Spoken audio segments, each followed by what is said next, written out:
I met him at 3 in the morning at a 24-hour diner outside Portland, the kind of place where the coffee tastes like burnt regret and the fluorescent lights make everyone look like they're recovering from something. I'd been driving for 6 hours straight, no destination in mind, just that familiar ache in my chest that felt like my ribcage was too small for everything I was trying to keep inside.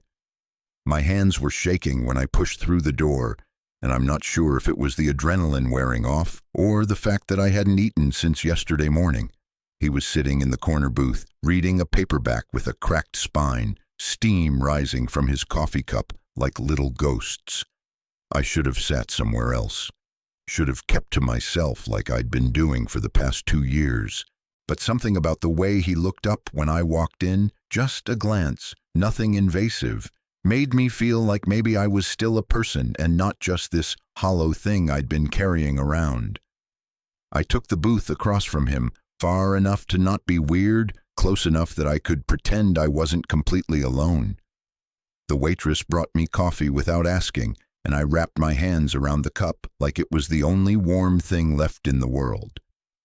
That's when he spoke. "Long drive?" His voice was quiet, respectful. Not trying to pick me up, not trying to fix anything, just acknowledging that I looked like hell and maybe that was okay. I nodded. Something like that. He went back to his book and I thought that would be it. But then he said, "I've done a few of those myself. 3 a.m. drives, the kind where you're not really going anywhere, you're just going away from something." My throat tightened.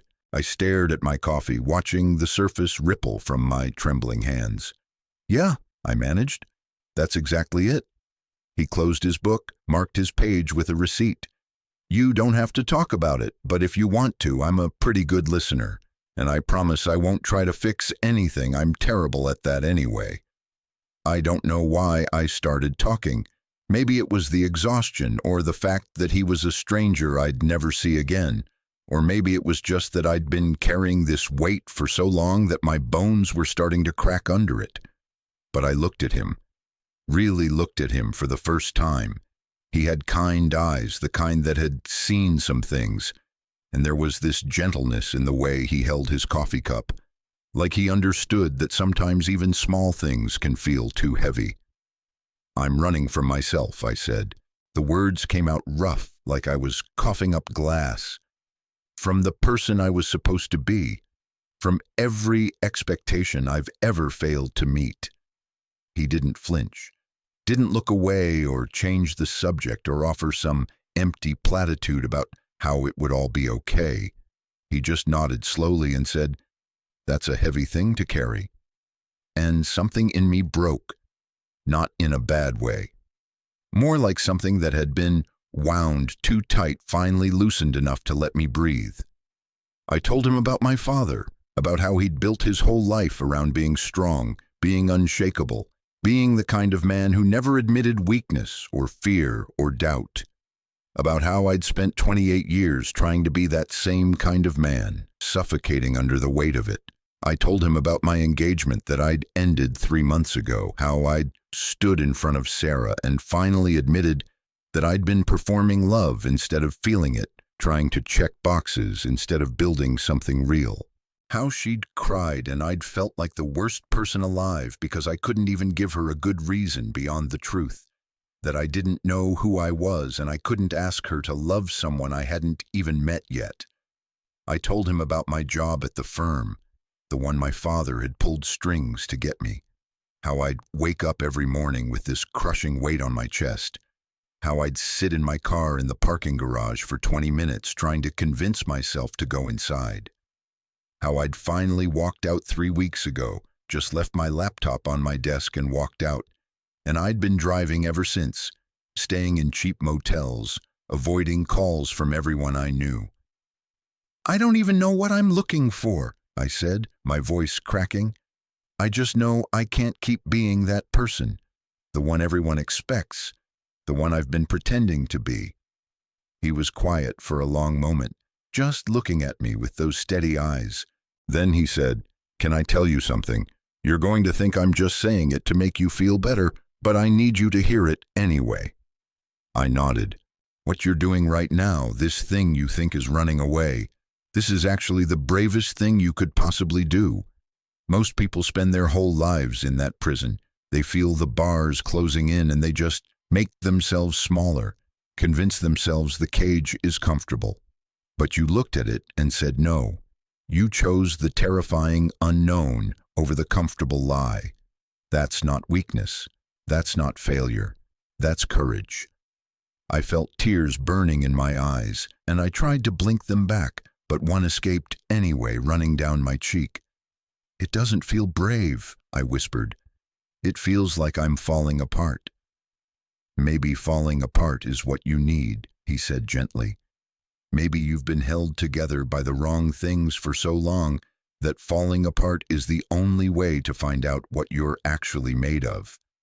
The waitress refilled our coffee. Outside, the sky was starting to lighten, that deep blue before dawn that makes everything feel suspended between yesterday and tomorrow. He asked if I was hungry, and I realized I was starving, so we ordered eggs and toast and hash browns, and while we waited, he told me his story. His name was Marcus. He'd been a high school teacher in Boston, married to his college sweetheart, living what looked from the outside like a perfect life. But he'd been struggling with depression for years, hiding it behind a smile and a busy schedule. He'd started having panic attacks in his classroom, his hands shaking so badly he couldn't hold chalk. His wife had begged him to get help, but he'd been raised to believe that men didn't need therapy, that asking for help was admitting defeat. I tried to handle it myself, he said, staring at his coffee. Tried to tough it out. And one day I was driving home from work and I just kept driving, didn't stop, didn't call anyone. I drove for 3 days straight, and by the time I stopped, I was in New Mexico and I'd lost everything. My wife left. My job was gone. I'd burned my whole life down because I was too proud and too scared to admit I needed help. What did you do? I asked. I checked myself into a clinic, spent 6 weeks there learning how to be human again. Learning that strength isn't about never breaking down, it's about being honest enough to admit when you're broken. I learned that running away isn't always the wrong choice. Sometimes you have to run from the thing that's killing you, but eventually you have to stop running and start building. Our food arrived and we ate in comfortable silence for a while. The diner was starting to fill up with early morning regulars, truckers, and nurses coming off night shifts.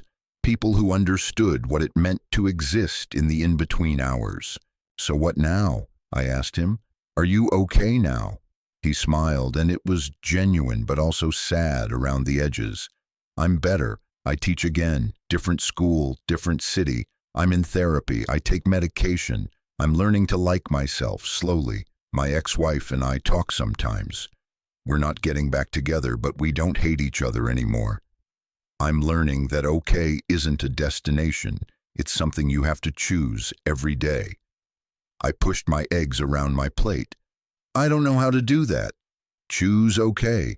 I don't even know where to start. You already started, he said. The moment you got in your car and drove away from a life that was suffocating you, you started. Now you just have to decide what you're driving toward. That's the thing, I said. I don't know what I want. I don't know who I am without all the expectations and the roles I've been playing. I'm 28 years old and I feel like I'm starting from scratch. Maybe that's not a bad thing, Marcus said.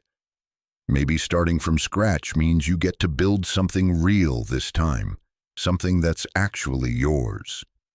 We talked until the sun was fully up, the diner bright with morning light. He told me about the books that had helped him, about the therapist who'd finally made him understand that vulnerability wasn't weakness. I told him about the things I'd loved as a kid before I learned to be ashamed of them, how I'd wanted to be a writer, how I'd filled notebooks with stories until my father told me that wasn't a real career, how I'd loved cooking, creating things with my hands, but I'd been steered toward law school instead. Those things are still there, Marcus said. Those parts of you that you buried, they're waiting for you to come back to them. When we finally got up to leave, he paid for both our meals before I could protest. Outside in the parking lot, standing next to our cars in the cool morning air, he pulled out his phone. "Can I give you my number?" he asked. Not in a weird way, just in case you need someone to talk to, someone who gets it. I nodded and we exchanged numbers. Then he did something unexpected. He pulled me into a hug and I realized it was the first time another man had hugged me in years. Really hugged me. Not that performative backslapping thing we're taught to do. Just a genuine, you're not alone in this embrace. "You're going to be okay," he said quietly. "Not today, maybe not tomorrow, but you're going to figure this out. And on the days when you don't believe that, you can call me and I'll believe it for you." I held on maybe a second longer than I should have, and when I pulled back, I wasn't ashamed of the tears on my face. I watched him drive away, his taillights disappearing into traffic, and I stood there in that parking lot feeling something I hadn't felt in a long time. Not happiness exactly, but something like hope, like maybe I wasn't broken beyond repair, like maybe this falling apart was actually falling into place. I got back in my car, but I didn't start driving immediately. Instead, I pulled out my phone and did something I'd been too scared to do for weeks. I called my mom. Not my dad, not yet. But my mom, who'd always been gentler, who'd once told me it was okay to cry, even though my father had overruled her. "Sweetheart," she said when she answered, her voice thick with relief and worry. "Where are you? Are you safe?" "I'm safe," I told her.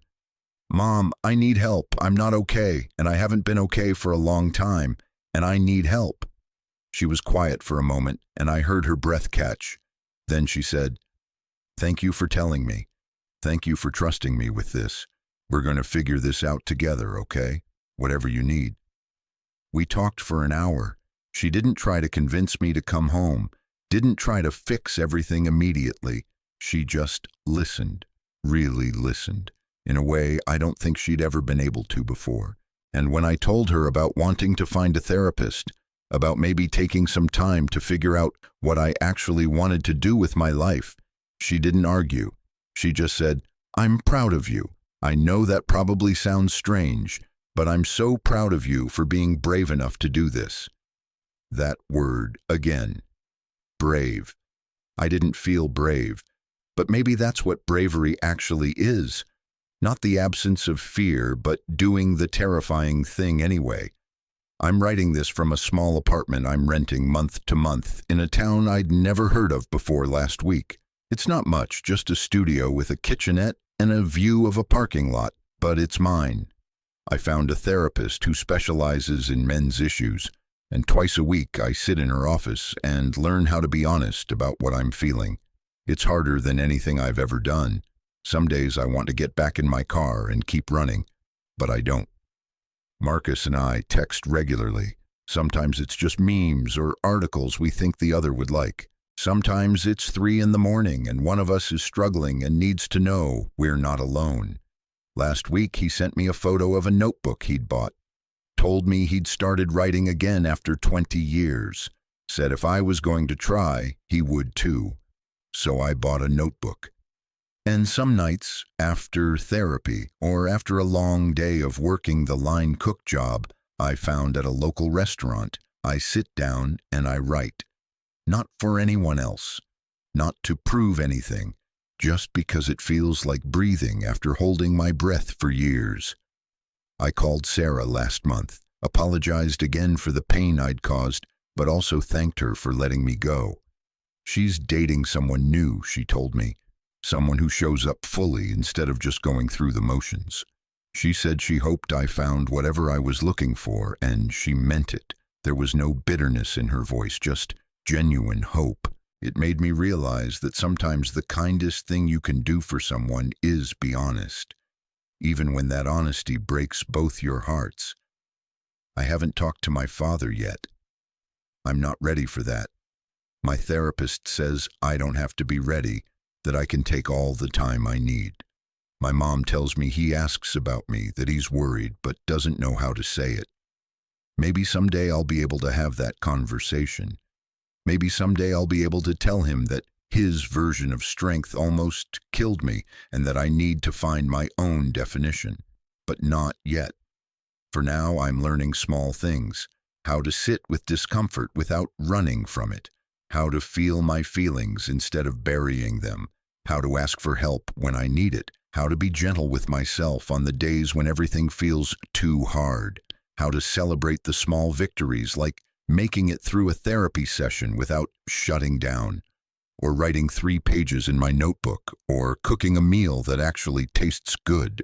I'm learning that healing isn't linear. Some days I feel strong and capable and like I'm finally becoming the person I was meant to be. Other days I wake up with that familiar weight on my chest and I have to remind myself why I'm doing this, why I chose the hard path instead of the comfortable lie.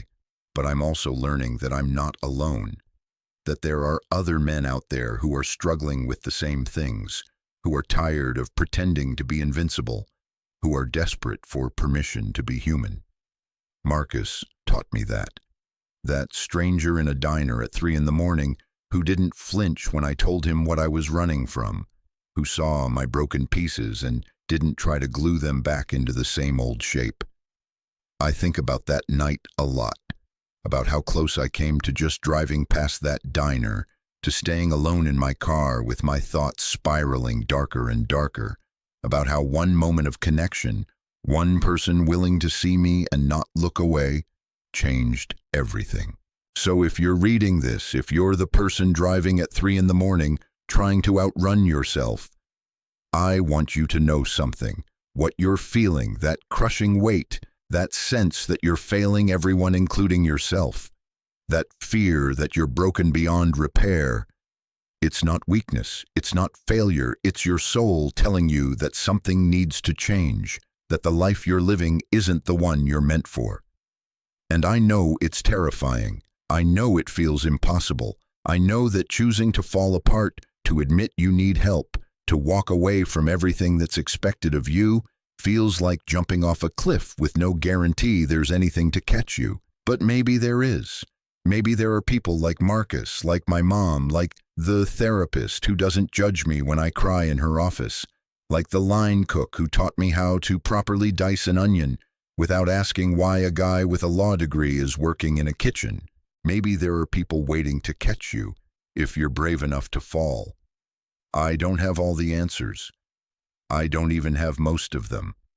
I'm still figuring out who I am, what I want, what kind of life I'm building, but I'm doing it honestly now. I'm doing it as myself, whoever that turns out to be. And some nights when I'm writing in my notebook or cooking in my tiny kitchen or just sitting on my secondhand couch, watching the sunset, I feel something I never felt in my old life. I feel real. I feel present. I feel like I'm finally living instead of just performing. It's not the life I planned. It's not the life anyone expected for me, but it's mine. And that's enough. For now, that's more than enough. Total char count, 16,847.